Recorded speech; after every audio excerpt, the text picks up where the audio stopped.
So I've touched on Trump and his impact in a past video or two, but I have yet to really dive into how Trump and his presidency fit into the overall end times picture.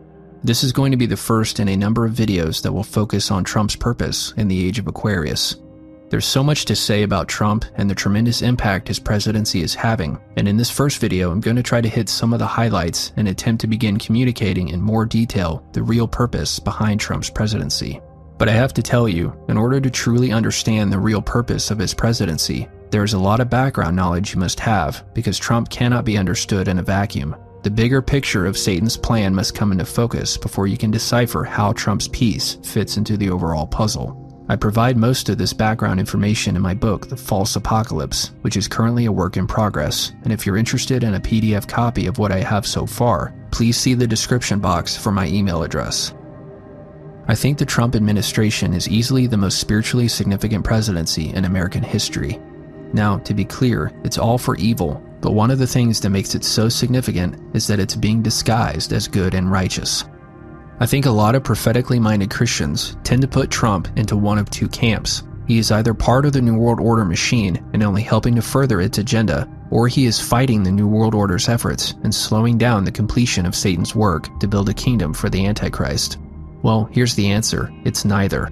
Although Trump is most certainly helping to usher in the Antichrist kingdom, it's not because he's part of the New World Order, but because he's radically opposed to it.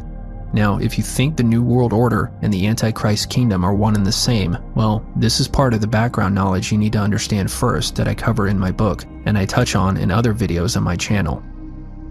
The first and most important thing to understand about Trump is that he is officially the first Aquarian president, meaning he is the first president that represents what the New Age refers to as the Age of Aquarius, during which a great shift in mankind is supposed to happen, leading to great and previously unimaginable changes. To be clear, to be the first Aquarian or New Age president doesn't simply mean to be the first president who holds beliefs in line with the New Age or the occult. We've had presidents like this before. It runs much deeper than that.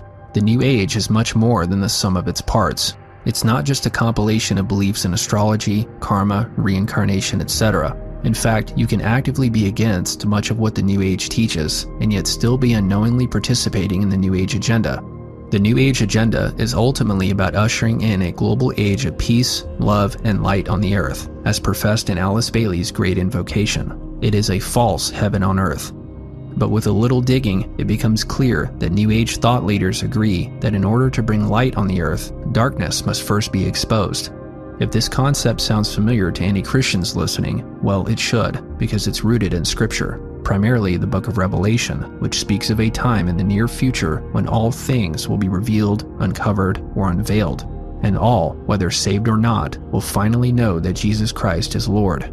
But with the New Age and its mystery school source, Satan has created his own counterfeit version of Unveiling or Revelation. In fact, the entire mystery school philosophy is a direct counterfeit of biblical teachings and concepts. I've spoken about this occult unveiling before. I've done a couple of videos on it, and I expand upon it in my book, The False Apocalypse, the name of which refers to this very concept of which I'm speaking. Revelation or unveiling is at the heart of the New Age agenda and the astrological age of Aquarius. In his yearning to be like God, Satan is staging his own revelation event on the earth, during which it will appear that all hidden things are being revealed and that evil is finally being defeated. And Trump is the very first president whose administration is actively participating in this New Age revelation event. To be clear, it's ultimately not Trump, but the spirits supporting him, and they are using Trump to begin the process of lifting the veil of secrecy and darkness, the veil which has hitherto been hiding the New World Order and its agenda. This means that yes, Trump is vehemently anti-New World Order, but this does not mean that he is on the side of good. His anti-New World Order administration will help bring in the Antichrist kingdom by catalyzing the revelation event, which will expose the New World Order so that it can be subsequently defeated, allowing for the age of light and love, the true Antichrist kingdom, to be ushered in. I had no idea the enormous significance that Trump's presidency would have on the unfolding of end times events. But what I did know back in mid-2016 was that conspiracy theory and an anti-New World Order movement would continue to grow in the coming years. This is why I began doing my What's Really Coming video series. And since that time, this is exactly what has happened. This is what Trump's presidency represents. An Aquarian movement against corruption, against the New World Order, which first requires that the New World Order be exposed. And this is what is gradually happening right before our eyes. Proof the deep state is real in America and that you, the American people, see what is really going on. Pay attention to this poll. According to a brand new Monmouth poll, 74% of you, the American people, say you think this group of unelected bureaucrats are secretly trying to manipulate policy. And it's deeper than that. We're going to have a ton of examples that prove that you are in fact right. One of the biggest indications that this is what's going on is a book that was published last year called Killing the Deep State: The Fight to Save President Trump, written by Jerome Corsi. Corsi is a conspiracy theorist who has worked alongside Alex Jones on his InfoWars program. And his book Killing the Deep State attempts to show how Trump is being attacked by a deeply embedded group of powerful people called the Deep State. So it's essentially saying that the New World Order is going after Trump. And what's so significant about this book is that it's been promoted by mainstream personalities, not just conspiracy theorists. Again, this is what I've been talking about since 2016, the mainstreaming of conspiracy theory as part of the global spread of Gnosticism, which is the origin of conspiracy theory. I first heard about this book through Sean Hannity, who is a very popular conservative radio and television host. He has one of the biggest audiences in the country, and he has not only promoted Corsi's book, but has had him on his program multiple times. Consequently, Hannity himself, as well as other mainstream personalities like Rush Limbaugh and Mark Levin, have been using this term deep state lately to refer to a nefarious force that is going after Trump. Prior to the last year or two, the term deep state was pretty much exclusively a term used by conspiracy theorists as an alternative way of referring to the Illuminati or New World Order. Notice here how in the Wikipedia entry for Deep State, there is a note at the top which says, "It has been requested that the title of this article be changed to Deep State, American Conspiracy Theory." But now with the Trump presidency, we have the term being used in a mainstream capacity for the first time. In 2017, Newsweek published an article addressing this very phenomenon. I found the following quote especially interesting. Deep State has become very popular as of late, largely because of Trump, but in terms in which it is used by conspiracy theorists, it has been bubbling to the surface for some time now, explained Joseph Usinki, political science professor in the University of Miami College of Arts and Sciences. The concept has always been very popular among conspiracy theorists, whether they call it a deep state or something else. If you want to take a closer look at this article, the link is in the description. So the point is that conspiracy theory is growing, just as I predicted, because evidence of the conspiracy theory narrative is being provided more and more every day, and it has grown in large part as a direct result of Trump's presidency. He was a nice guy, actually. You like him? Oh, that's good. Alex Jones, nice guy.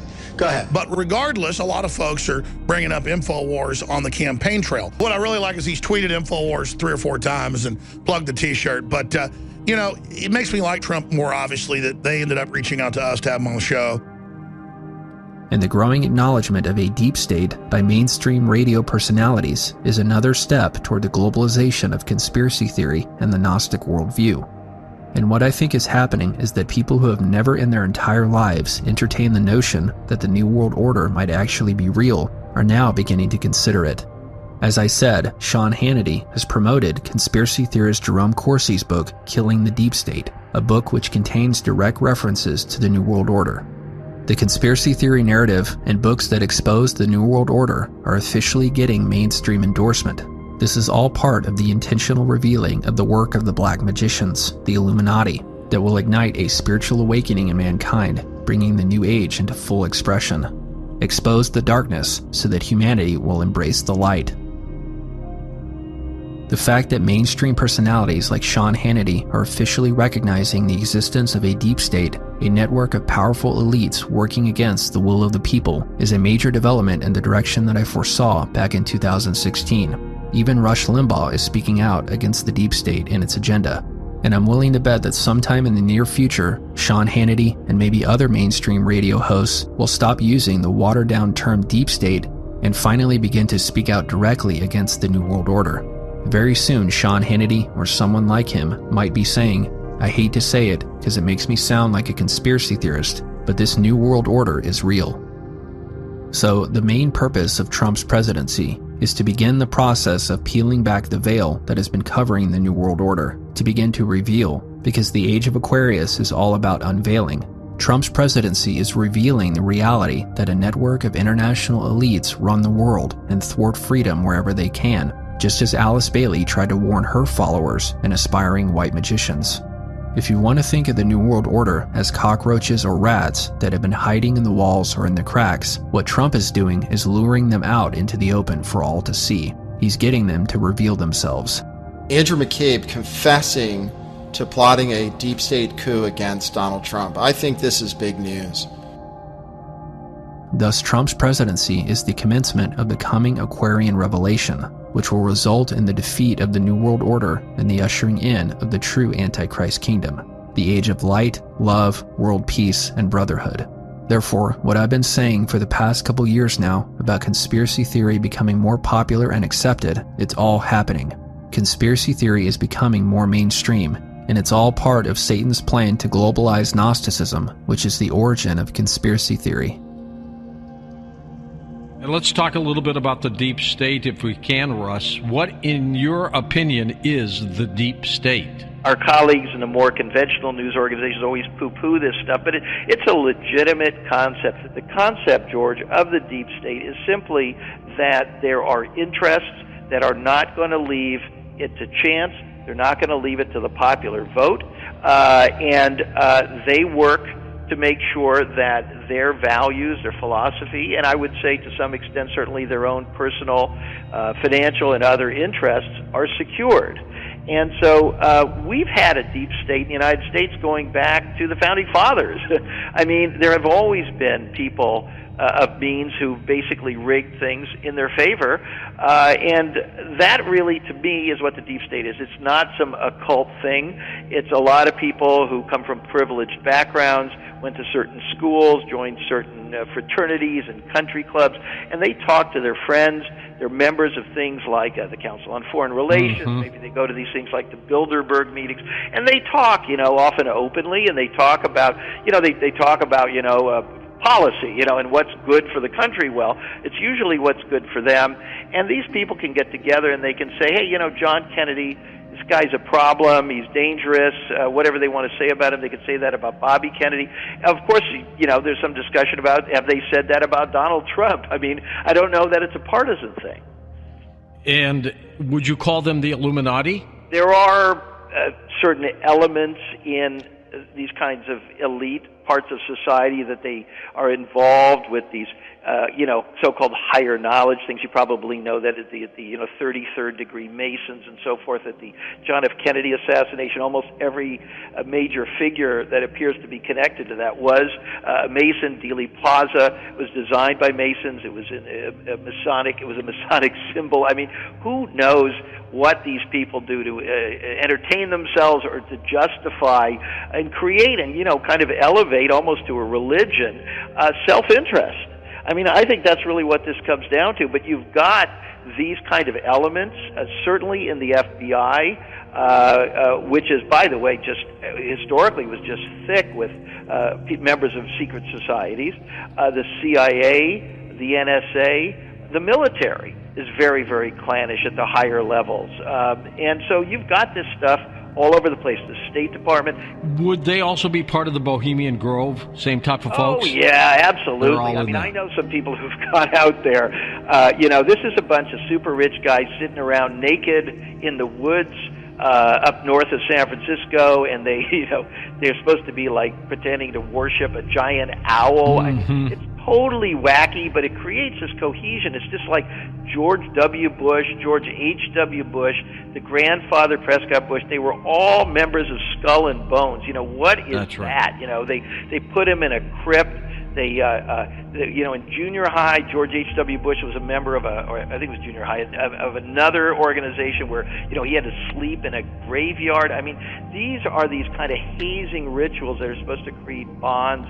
They have bonds of loyalty and secrecy that they will never rat each other out. They're bizarre. In some ways, yeah, it's very similar to like Omerta. It's very similar to what you find in organized crime. Well, the deep state is real. it's out there, and what's their agenda? I would just say the deep state could be thought of as unelected or largely unelected people making decisions that affect all of us. We don't vote on it. It's not discussed by Congress. It is not necessarily adjudicated by courts. So it's an interesting kind of a bipartisan, very much an establishment kind of an entity.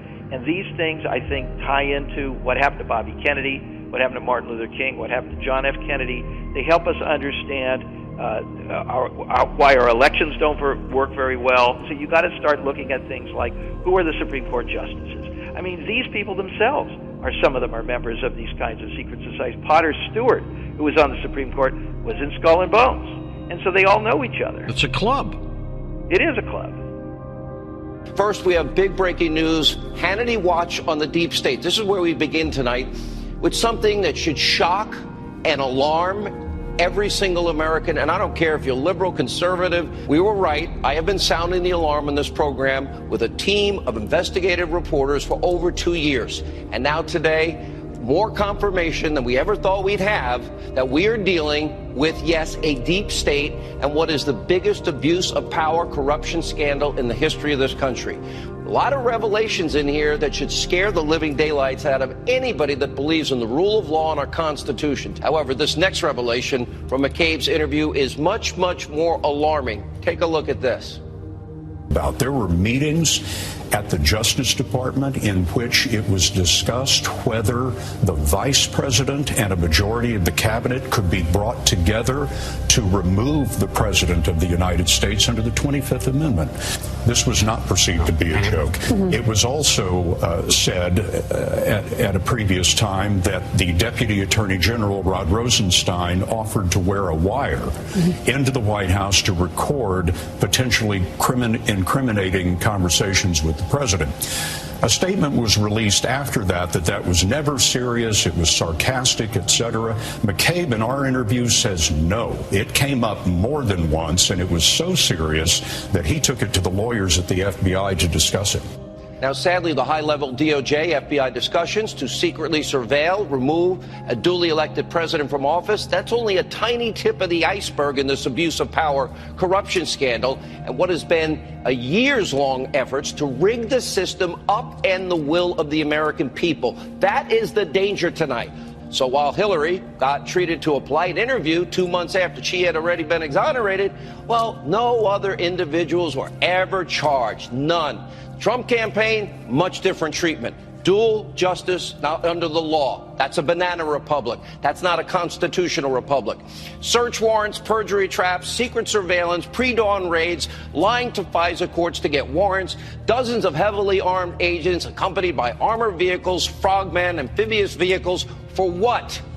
Now today, the witch hunt rages on, all while two actual real examples of collusion go totally and completely ignored by the deep state. And they even plotted and schemed to remove a duly elected president from office because they didn't like him or want him to win. And so far, it seems like they're getting away with it because a small group of very powerful, high-ranking, unelected officials obviously were able to yield so much power over this country, our lives, and your decisions and your choices at the ballot box.